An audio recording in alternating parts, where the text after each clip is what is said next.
Assalomu alaykum yorug'im. Bugun ham sizlar bilan bir-biriga yaqin bo'lgan grammatikalarimiz va ularning o'zaro farqi haqidagi mavzuni davom ettiramiz.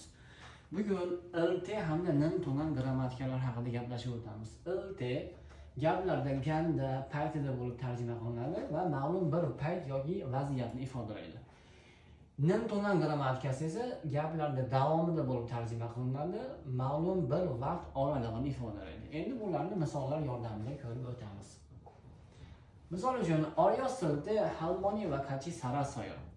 Yoshlik paytimda buvam bilan birga yashaganman. Ya'niki Oryos silti yoshlik paytimda bo'lib tarjima qilinyapti. Keyingi gapimiz Hanguge innan to'ngan Hangugoru ma'ni kongbu hesoyo. Koreyada bo'lganim davomida koreys tilini ko'p o'rganganman. Ya'ni Koreyada bo'lgan butun davrim mobaynida yoki davomida koreys tilini ko'p o'rgandim bo'lib tarjima qilinadi. Yana bir misol ko'rib qo'yamiz, murakkabroq misolni ko'rib qo'yamiz. 한국에서 생활할 때 여러 가지 어려움을 겪었지만 한국에 있는 동안 다양한 사람들을 만나면서 많은 것을 배울 수 있었어요.